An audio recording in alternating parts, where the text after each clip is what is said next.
Hello.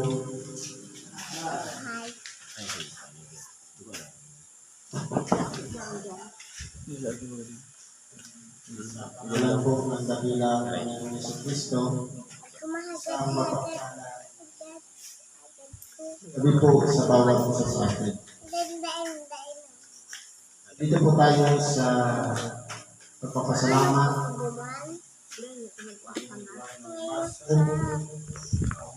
Divine dito sa Templo sa Lubong.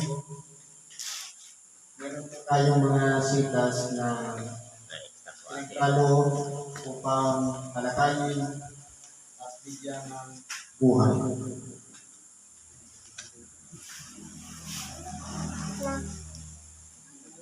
Ito ang ibigyan natin ng dalawa. Sabi po dito, ang tanong ni Apostol Pedro,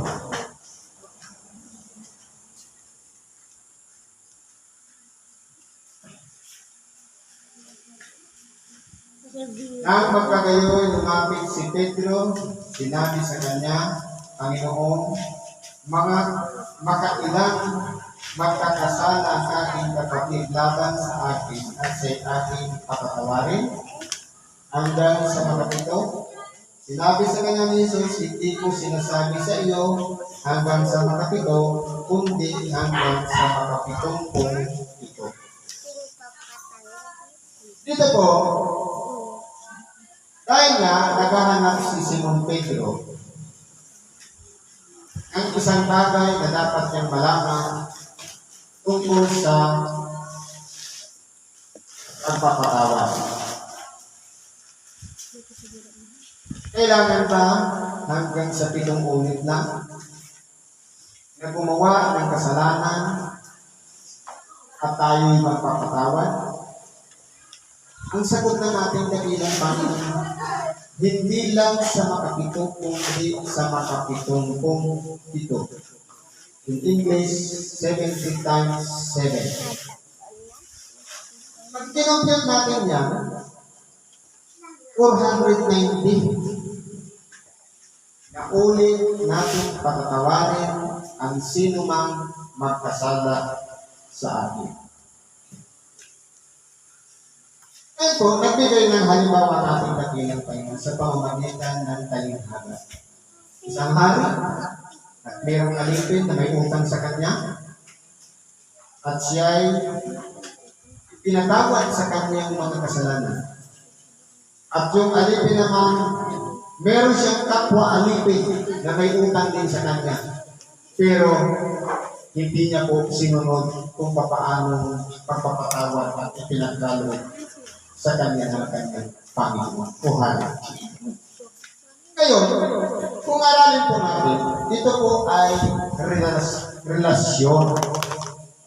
Na kung paano tayong mga tao na nakikipag-isa sa Diyos sa pamamagitan ng mula sa ating maruming kalagayan na tayo ay isang makasalanan. Humingi tayo ng habag o awa na tayo'y patawarin. Wala pong kondisyon ng Diyos, kundi ang patawarin tayo sa ating mga kasalanan.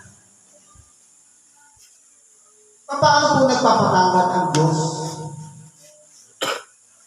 Paano niya binibigyan tayo ng pagkakataon na maging malinis ang ating pagkatao sa harapan niya? Eh, may babasahin ako dito. Sabi sa Hebreo,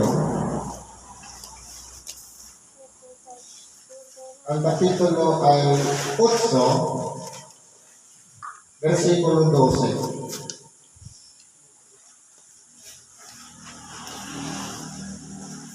Sabi ganito, sapagkat ako'y magiging mahabagin sa kanilang kalikuan at ang kanilang mga kasalanan ay hindi ko na aalalakan. Ibig sabihin po pala, kapag ang Diyos ay nagpatawad, hindi niya na po binabalikan kung ano man ang nagawa natin pagkakasala. Hindi niya na inaalala. Kahit gaano man kabigat tayo magkasala sa harapan ng Diyos, wala siyang kondisyon, kundi ang patawarin tayo dahil tayo nagmamakaawa na humingi ng tawad, ipagtatalog sa atin ang pagmamatawad. Pero, sa oras na pinatawad tayo ng Diyos, hindi niya na babalikan o isusumbat sa atin kung tayo man ay naging marumi sa Kanya, kung tayo man ay naging makasalanan sa Kanyang harapan. Ganun po ang Diyos magpatawad.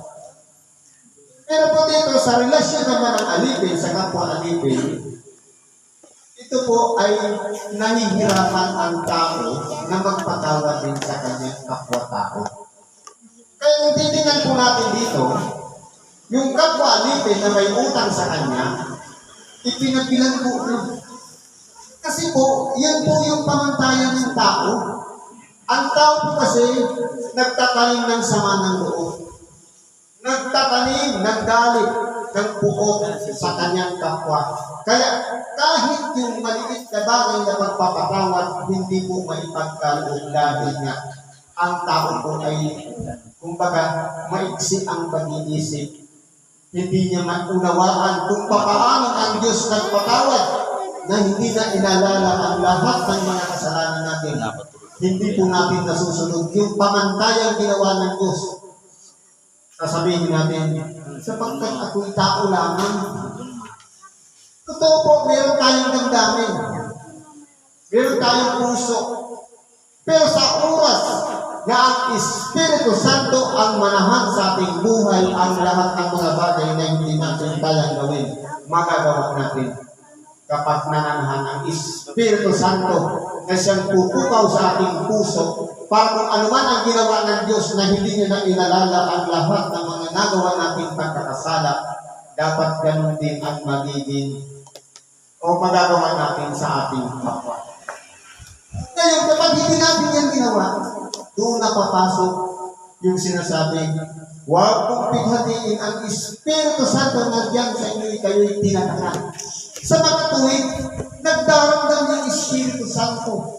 Sa oras na siya'y manahan sa ating buhay at mabigat sa atin ang magpatawad sa mga may utang sa atin. Kaya po, kung titignan po natin dito, ang pagpapatawad po ay hindi lang nagmumula sa bibig. Hindi lang nagmumula sa sinasabi ng ako na pinapatawad na kita. Kundi, sa oras na patawarin tayo ng Diyos, ang pamantayan niya, hindi niya na ibabalik pa. Kumbaga sa memory, tatanggalin ng Diyos sa Kanya ang pagiging natin isang makasalanan. Dapat ganoon din po tayo.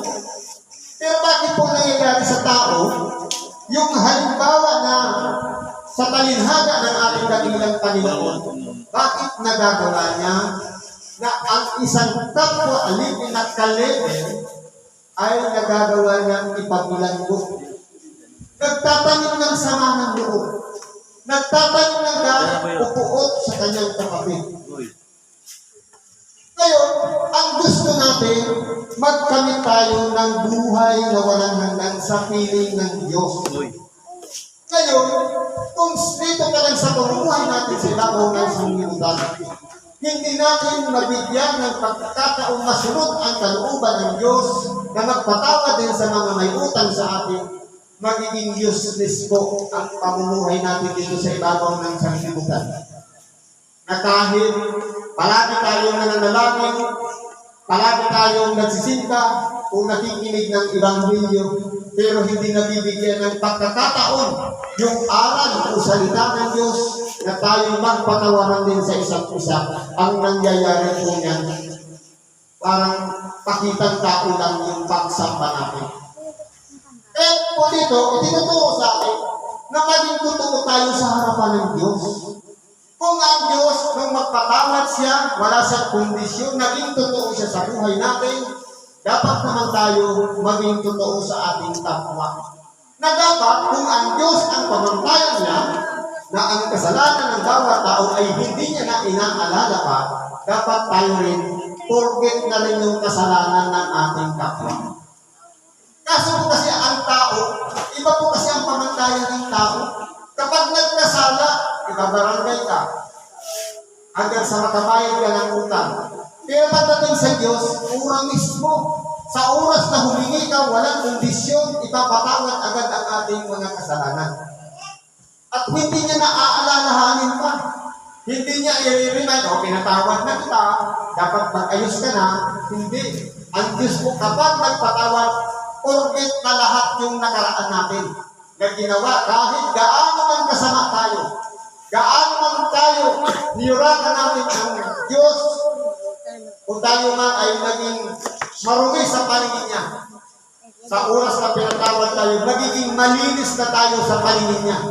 Dapat gano'n din tayo, i-apply natin sa ating pagkatao na ang pagpapatawad ay hindi lamang mula sa bibig, hindi lamang mula sa salita, kundi dapat hindi na rin natin inaalala ang pagkakasala ng ating kapwa. Sapagkat yun po dapat ang nangyayari sa buhay natin. Masasayang lang yung pagod natin. Palagi tayong nakikinig ng salita ng Diyos. Palagi tayong nananalangin. Palagi tayong nagsisimba. Pero kung yung pagpapatawad na lang, na palagi natin sinasambit sa Ama namin, na patawarin mo kami ng aming mga kasalanan, gaya naman namin ang tanong, gaya nga ba? Nagpatawad nga ba tayo? Kaya kung meron pang bigat yan sa ating puso, napapanahon na napakawalan natin yan, i-release natin yan. Sapagkat hindi karapat-dapat sa isang lingkod ng Diyos na pinangahanan ng Espiritu Santo na mayroong galit upuot sa kanyang puso. Kaya yan ang nagiging dahilan upang hindi tayo makapasok doon sa tinatawag na buhay na walang hanggan. Kaya panahon na para mag-reconcile sa bawat isa. Magpatawaran tayo sa bawat isa. Sapagkat ito po ang pinakalayunin ng Diyos. Kaya siya naparito sa ibabaw ng sanglibutan, isinuko niya ang kanyang bugtong na anak na pinakapangtubos para patawarin tayo ng ating mga kasalanan. At tayo naman, mga kapwa-alipin, kapwa-lingkod ng Diyos ay magpatawaran sa isa't isa para hindi masayang yung pananalangin namin na patawarin mo kami ng aming mga kasalanan dahil naman namin na nagpatawad sa mga may sala sa amin. Kondisyon po yun ng Diyos. Bago ipagkakaloon ang kapatawaran sa atin, una muna tayo magpapatawad. Samantalang yan, kung saan ang tao'y tinuturuan na matuto tayong magpatawad sa ating kapwa. Ang pagpapatawad po ay paglimot. Ibig sabihin, kung ang Diyos hindi niya na inaalala ang kasalanan ginawa natin, nilimot niya na, dapat ganoon din ang i-apply natin sa ating pamumuhay. Sapagkat Diyos na lang po ang gaganti sa oras na tayo naman ang nagpatawad sa mga may sala sa atin. Kaya po, kung pag-aaralan natin ang ibang video ito, ano ang gagawin ng Ama sa oras na hindi tayo nagpatawad? Sabi dito, at nagalit ang kanyang ibinigay siya sa tagapagpahirap. Ito na yung kahihinatnan natin. Tagapagpahirap, walang iba yung dagat-dagat ng apoy. Bakit pa natin pagtitiisan ang isang bagay na pwede naman natin gawin? Bakit pa natin pinapatagal? Sabi niya, ngayon na, kung marinig ikaga ninyo ang kanyang tinig, huwag ninyong papagmatigasin ang inyong mga puso. Napapanahon na ang bawat isa sa atin magkaroon ng kagaanan sa kanilang puso sa pamamagitan ng pagpapatawad sa ating kapwa. Kaya, hindi pa huli ang lahat. Magpatawaran tayo at magkaroon tayo ng isang pag-isip, isang layunin sa matatuwing pagay. Patuloy natin siyang papurihan, dakilain ng Diyos at luwalhatiin sa kanyang pangalan na sama-sama tayo na maglinis ang ating kalooban ayon sa ipinagkaloob ng Diyos sa bawat isa sa atin. Kaya po, ang pagpapatawad, mahirap gawin, pero kaya natin gawin. Sa oras na tayo'y tulungan ng kanyang kapangyarihan, walang iba, ang Espiritu Santo na siyang nananahan sa ating puso. Pagbigyan natin, huwag yung sarili natin pag-iisip, sarili natin kalooban, sapagkat hindi natin yan kaya gawin. Pero kung kasama natin siya, magagawa natin sa ngalan ni Kristo Jesus. Salamat po at magandang gabi sa bawat isa.